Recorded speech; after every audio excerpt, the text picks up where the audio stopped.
à toutes et à tous, ravi de vous retrouver sur le plateau de Smart Food.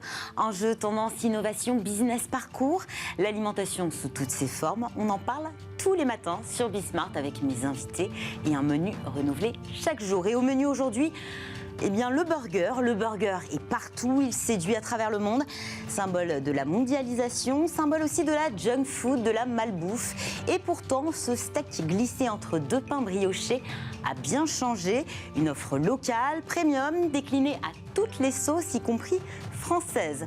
Pour parler de ce burger gourmet agrémenté d'une bonne dose de French Touch, je reçois Maurizio Biondi. Bonjour. Bonjour.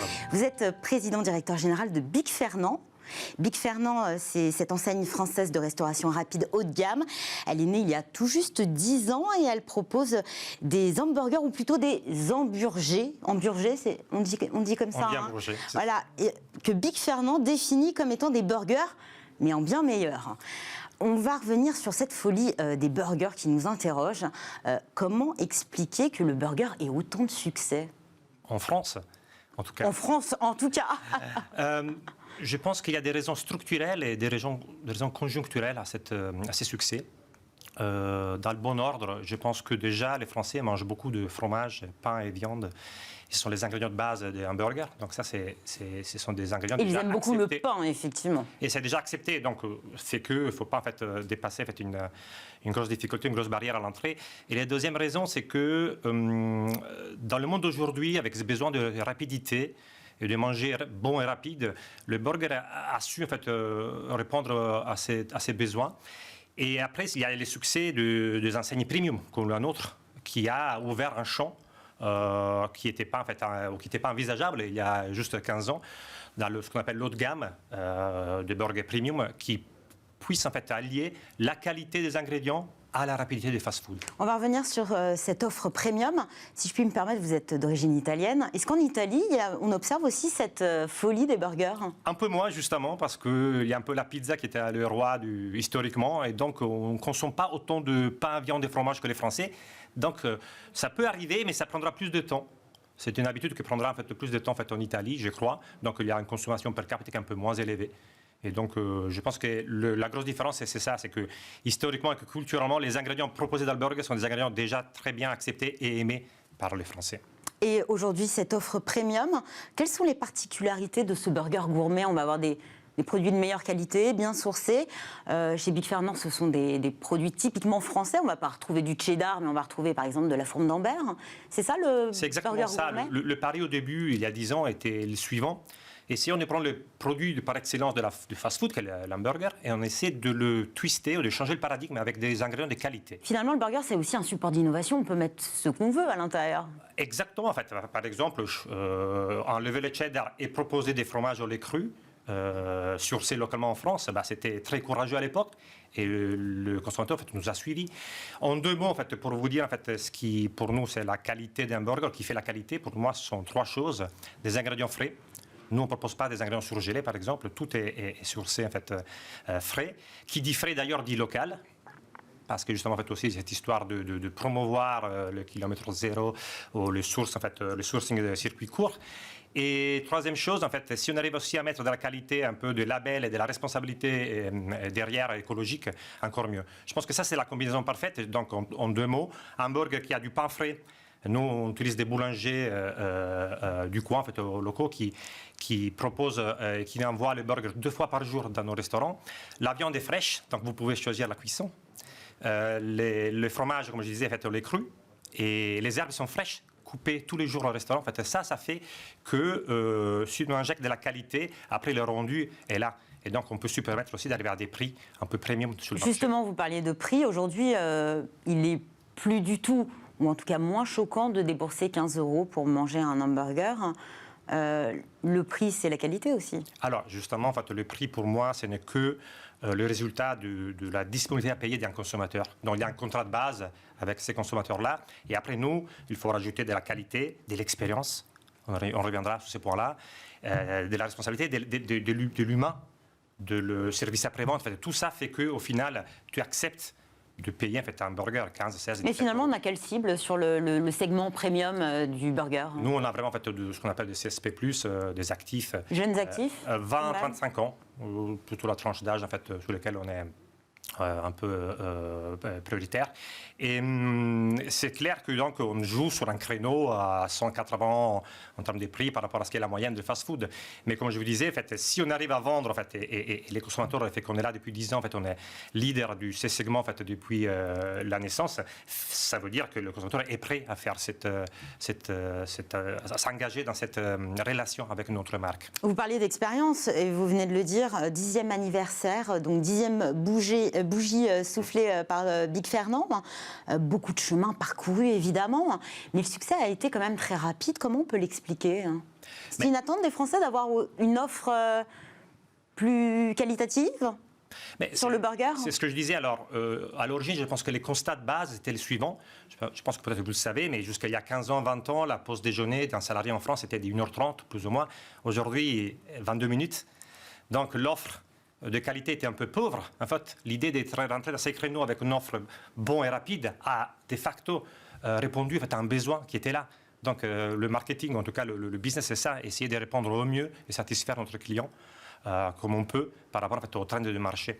Il y a un autre trend, et je voulais souligner parce que je suis passé un peu vite sur le local. Le local, on peut l'interpréter de différentes façons.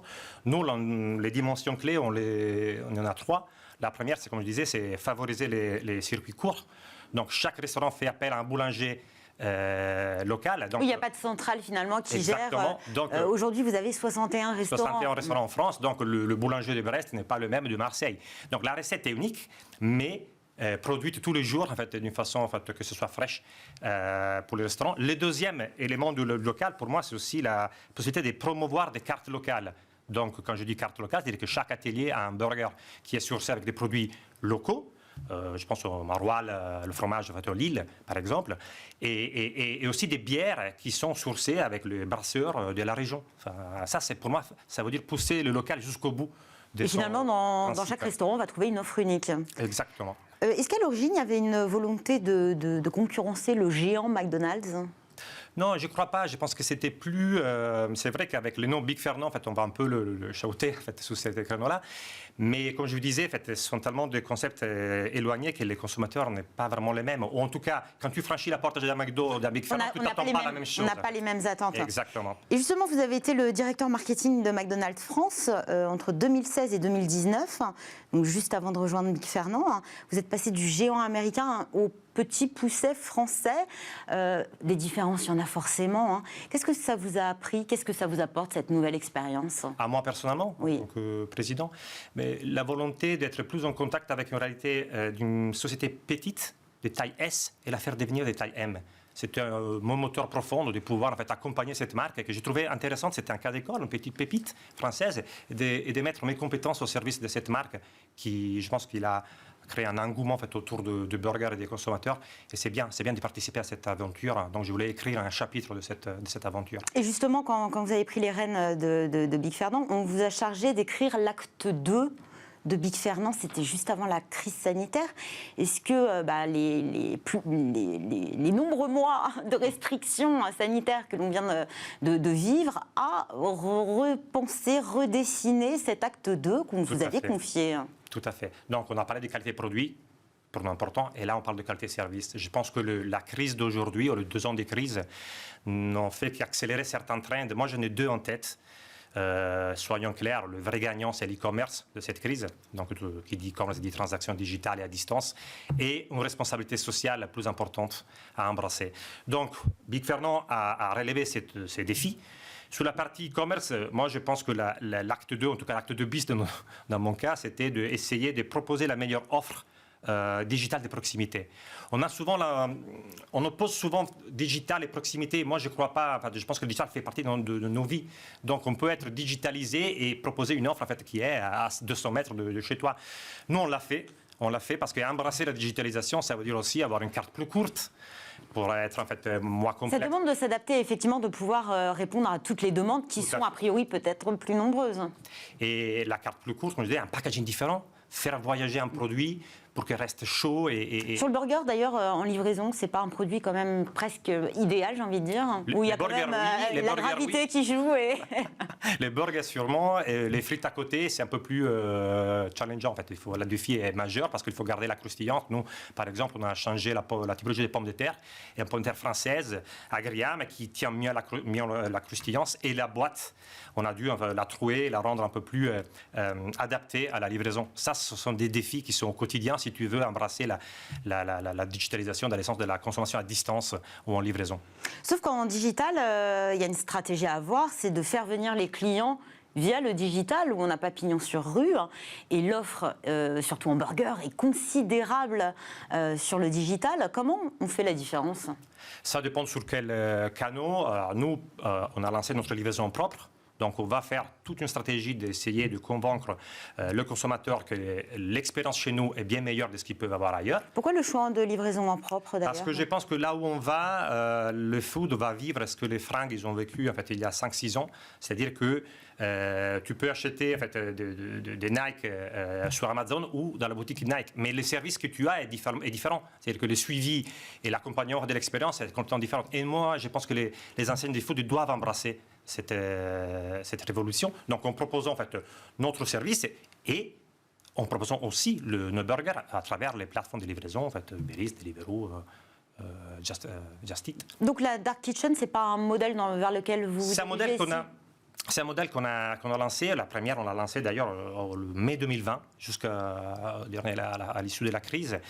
C'est un modèle qui a comme but l'idée de concentrer les équipes et les restaurants ou l'atelier, nous on les appelle Bicuisine, exclusivement sur une expérience off-premise, en livraison. Donc ça permet d'être plus pointu et plus concentré dans la préparation d'un produit qui soit satisfaisant pour le client final. Ça, je pense que c'est un véritable défi, mais je ne pense pas qu'il va remplacer complètement le restaurant. Moi, je suis plutôt On sera sur une offre omnicanale, finalement. Moi, je pense que, comme on disait, quand la télé est arrivée, la presse va mourir. Quand le digital est arrivé, le télé va mourir. C'est pas vrai. Ils vont se superposer. Et donc, c'est la multicanalité que vous évoquez. Et ça concerne aussi, pour moi, la restauration. Avant de nous quitter, on vous avait aussi chargé d'assurer un développement à l'international. Ma question, c'est est-ce que le burger gourmet français peut séduire l'étranger? Tout à fait, on l'a fait d'ailleurs. En fait, on a mis 2 petites touches, un au Luxembourg, bon, pays un peu plus ou moins francophone. Voilà. Et le deuxième à Londres. D'ailleurs, on l'a lancé, on a ouvert en février 2020, juste avant la crise. Et aujourd'hui, il arrive en fait à tirer son épingle de jeu. Alors, on source localement, mais par contre, le fromage est un fromage français. De notre artisan fromager, Bay Vert. Donc, on arrive en fait à avoir de très bien bons résultats. Et on va poursuivre dans cette démarche, c'est sûr. Merci beaucoup, Maurizio Biondi, président directeur général de Big Fernand. Merci. Merci à vous de nous avoir suivis. Merci à toute l'équipe qui m'a accompagné aujourd'hui. Rendez-vous demain à la même heure, même endroit. Nouveaux invités et nouveaux menus. Excellente journée sur Bismart.